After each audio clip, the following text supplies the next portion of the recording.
Nah, tadi kan ada dua institusi ya Pak, Dinas Perpustakaan Iya. dan Kearsipan serta Dinas Pendidikan. Iya. Nah, di luar itu Iya. ada penulis, Iya. ya ada ya misalnya penyair, seniman. Bagaimana Bapak mengakomodir mereka? Misalnya mereka ingin menerbitkan buku atau kadang-kadang sih ada keluhan-keluhan kan? Iya. Bagaimana Pak?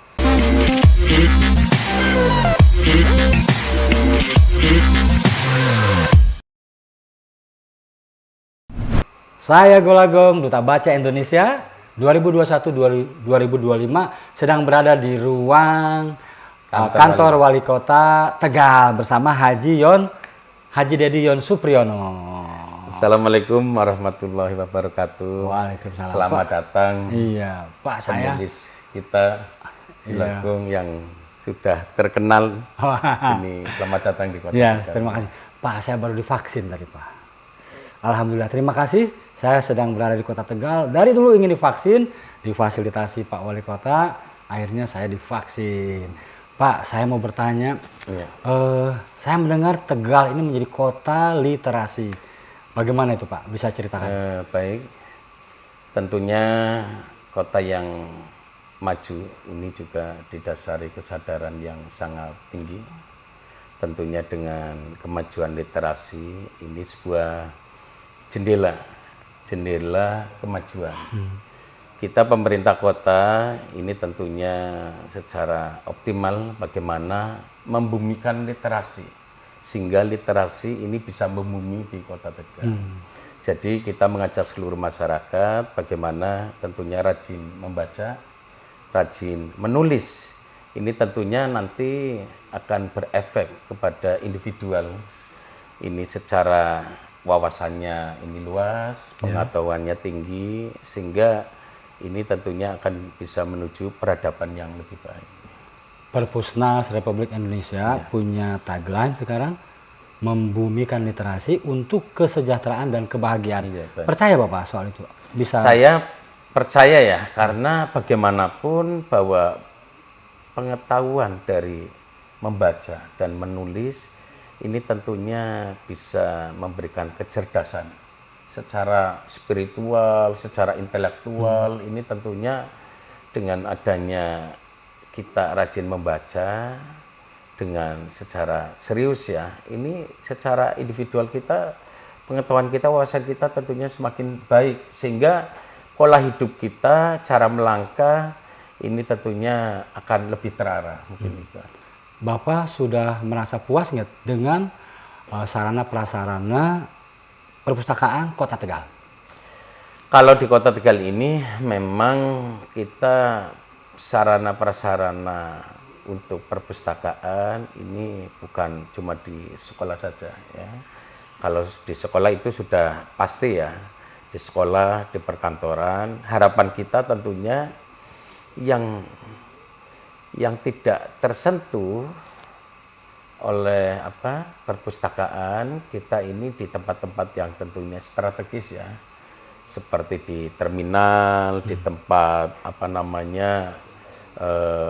di kampung nelayan dan juga di stasiun. Ini harapan kita tentunya tempat-tempat ruang publik itu ini tentunya sambil menunggu bus atau kereta.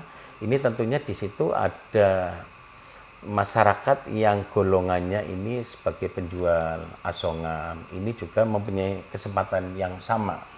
Sehingga kita punya program, kita di Kota Tegal ini ada sekolah ya.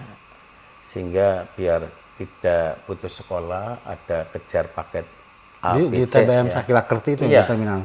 Ini namanya Sakilakerti. Itu ada di terminal ya. Jadi ada kejar paket ABC. Begitu pula ada perpustakaannya, taman bacanya. Ada juga ada yang di Bahari ya.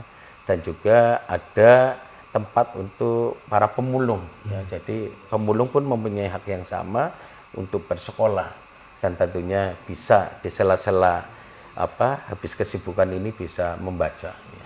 Apakah ada perwal atau perda untuk literasi di Tegal, Pak? Di Kota Tegal ini kita bersama penggiat ya di bawah naungan Dinas Pendidikan kita di Kota Tegal ini memang baru saja kemarin kita melantik duta baca, ya, itu mungkin satu-satunya di Indonesia dari pejabat di lingkungan kecamatan, 4 kecamatan, ada 43, ini dari masyarakat, ya, dari masyarakat selaku duta baca, ini tentunya mereka penggiat yang tentunya tulus, panggilan jiwa untuk sosialisasi kepada masyarakat. Dan kita tentunya ada tempat kampung baca. Ini ada di 4 kecamatan, 4 kelurahan.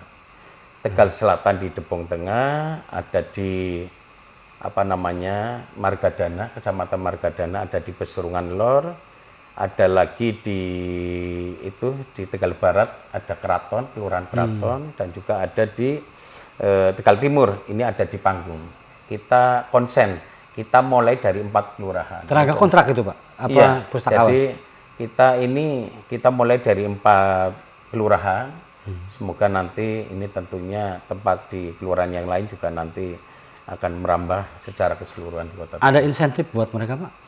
Kita ini bentuknya sukarela ya. Sukarela ya, oke. Ini betul-betul panggilan jiwa. Tapi kalau memang kita bicaranya tentang pendapatan royalti, saya yakin ini tentunya masyarakat Kota Tegal ini dengan kesadaran sangat tinggi tidak melihat hal itu. Ya.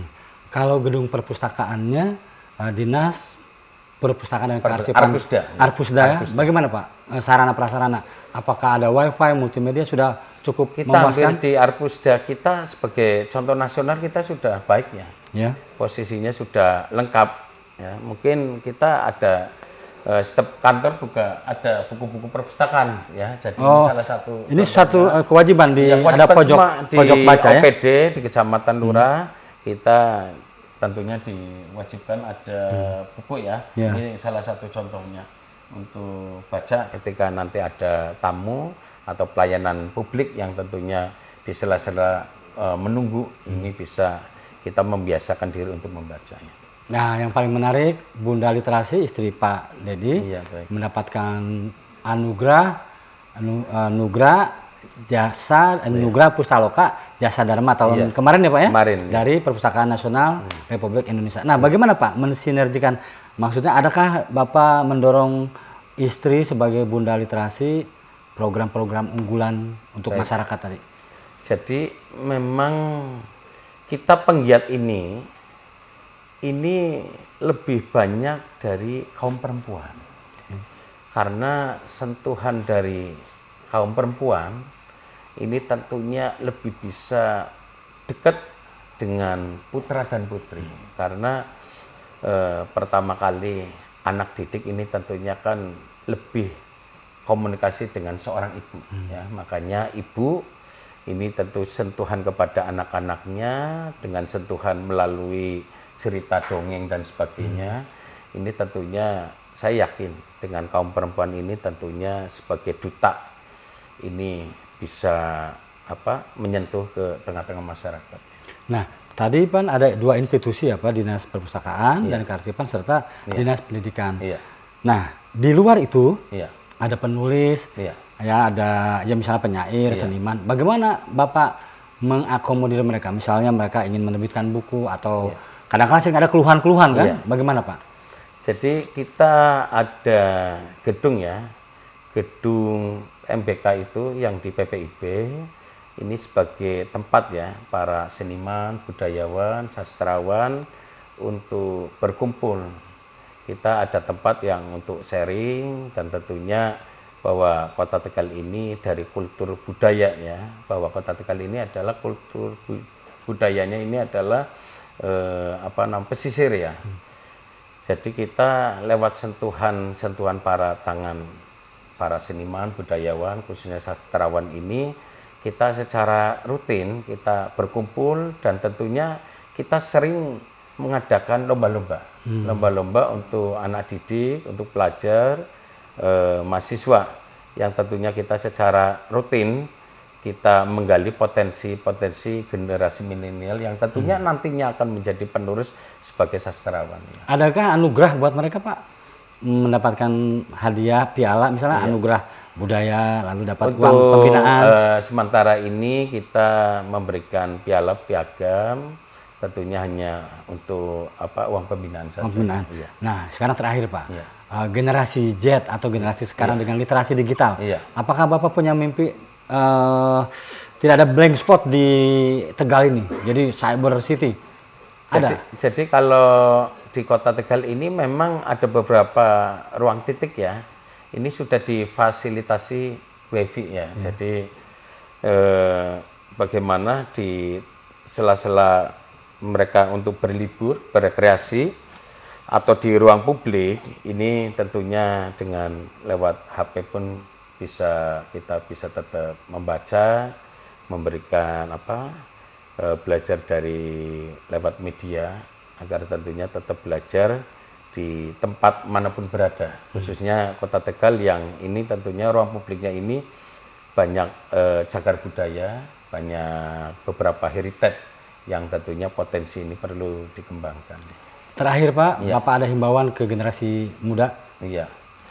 Kepada generasi muda ini secara nasional khususnya Kota Tegal, ini harapannya kita dengan di tangan-tangan penerus kita khususnya generasi milenial, bagaimana kita bisa membumikan literasi sehingga literasi bisa membumi di tanah air yang kita cintai ini. Oke, saya Golagong sedang bersafari literasi dan Kota Tegal adalah kota ketiga. Terima kasih. Salam literasi. Ayo membaca. Ayo membaca. Ayo berkarya. Ayo berkarya. Membaca itu sehat, menulis itu hebat.